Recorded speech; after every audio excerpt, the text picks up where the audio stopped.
কয়েকজন কমেন্ট করে জানিয়েছেন যে যোনিপথ বা মাসিকের রাস্তায় চুলকানি এবং চাকা চাকা সাদা স্রাব নিয়ে অস্বস্তিতে আছেন। পাশাপাশি কারো কারো প্রস্রাবের সময়, সহবাসের সময় একটু জ্বালাপোড়া করছে, ব্যথা করছে। এর কারণ আর সমাধান জানতে চেয়েছেন। যেই অভ্যাসগুলোর কারণে এই সমস্যাটা দেখা দেয়, কিন্তু এগুলো আমাদেরকে কেউ শেখায় না, কেউ বলে দেয় না, সেগুলো নিয়ে আজকে আমি আর ডাক্তার ইমা ইসলাম কথা বলবো। আর এই সমস্যাটা যদি দেখা দিয়েই দেয়, তখন বাসায় বসে কি করবেন আর চিকিৎসা কি সেটাও শেষে বলে দিব।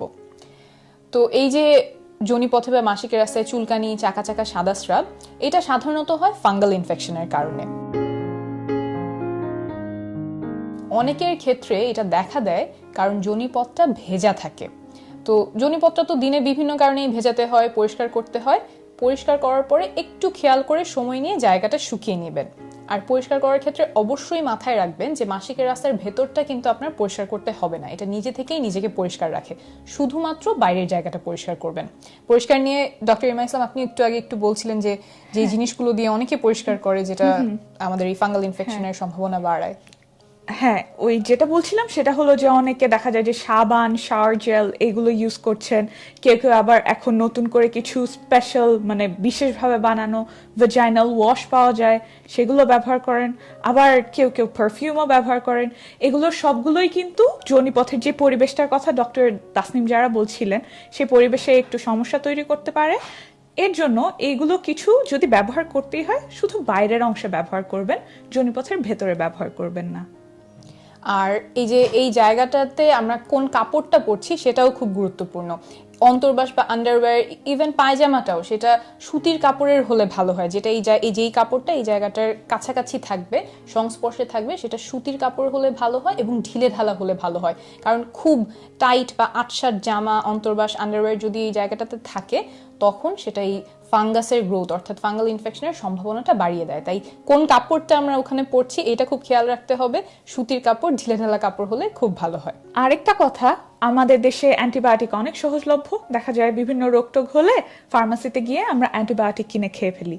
এখন অ্যান্টিবায়োটিক খেলে সমস্যাটা যেটা হয়, অ্যান্টিবায়োটিক শরীরের খারাপ জীবাণুগুলোকে তো মেরে ফেলেই, সাথে ভালো জীবাণুগুলোকেও মেরে ফেলে। তো যোনিপথে থাকা যে ভালো জীবাণুগুলো থাকে সেগুলোও মরে যায়, যোনিপথের যে স্বাভাবিক ভারসাম্য থাকার কথা সেটা নষ্ট হয়ে যায়। ফলে ফাঙ্গাসগুলো বেড়ে গিয়ে ফাঙ্গাল ইনফেকশন হতে পারে। আরেকটা এখানে ছোট্ট একটা জিনিস, সেটা হচ্ছে অনেক সময় দেখা যায় যার বারবার এই ফাঙ্গাল ইনফেকশন হচ্ছে তার হয়তো ডায়াবেটিস আছে। অর্থাৎ আপনার যদি মনে হয় যে আপনার খুব বারবার এই ফাঙ্গাল ইনফেকশন হচ্ছে, আপনি সব সাবধানতা মেনে চলছেন, তাহলে একটু ব্লাড সুগারটা টেস্ট করাতে পারেন। আর কিছু স্বাভাবিক কারণেও হতে পারে, যেমন অনেক সময় যারা গর্ভবতী আছেন তাদের যে শরীরের পরিবর্তনগুলো আসে সে কারণে ফাঙ্গাল ইনফেকশন হওয়ার সম্ভাবনা একটু বেড়ে যেতে পারে। জন্মবৃদ্ধিকরণ পিল বা বড়ি খেলে একটু সম্ভাবনা বেড়ে যেতে পারে। তাহলে এখন আমরা চিকিৎসায় চলে আসি। এর চিকিৎসা খুবই সহজ। সহজ বলতে অ্যান্টিফাঙ্গাল ট্যাবলেট আছে, যেটা মুখে খাওয়ার ওষুধ আছে, মাসিকের রাস্তায় দেওয়ার ওষুধ আছে। আপনি এই যে যদি এই লক্ষণগুলো দেখেন যে খুব চুলকানি হচ্ছে, চাকা চাকা সাদা স্রাব যাচ্ছে, তাহলে ডাক্তারের কাছে যাবেন। তিনি আপনাকে আপনার জন্য যে ওষুধটা ভালো হবে সেরকম একটা ওষুধ দিবেন। একটু এখানে যে খেয়াল রাখবেন সেটা হচ্ছে, আপনি যদি গর্ভবতী হন তাহলে আপনার জন্য মুখে খাওয়ার অ্যান্টিফাঙ্গাল ওষুধ হবে না, মাসিকের রাস্তায় দেওয়ার ওষুধটা হবে। আর যদি আপনি গর্ভবতী হওয়ার চেষ্টা করছেন, এমন অবস্থাতেও থাকেন বা গর্ভবতী হতে পারেন আগামী কয়েক সপ্তাহে, সেই ক্ষেত্রেও এই সাবধানতাটা মেনে চলতে পারেন।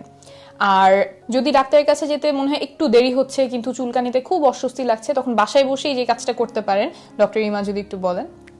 বাসায় বসে যে কাজটা করে অনেকেই আরাম পান, সেটা একটা সহজ টিপস। সেটা হলো একটা বড় বোল বা গামলার মধ্যে একটু কুসুম গরম পানি আর লবণ সেটা মিশিয়ে অনেকে সেখানে বসে থাকেন। বসে থাকলে এখানে যে চুলকানি বা সিমটমগুলো আছে সেখানে আরাম পাওয়া যেতে পারে। আর আরেকটা জিনিস সেটা হলো যে দই অনেকে ব্যবহার করেন এই চুলকানি কমানোর জন্য। এটা নিয়ে একটা গবেষণা আছে, তেহরান ইরানে 2015 সালে প্রকাশিত একটা গবেষণা আছে, যেখানে দেখা গেছে যে অ্যান্টিফাঙ্গাল ক্রিমের সাথে তুলনা করা হয়েছে মধু এবং দইয়ের একটা কম্বিনেশনে তৈরি করা একটা ক্রিম।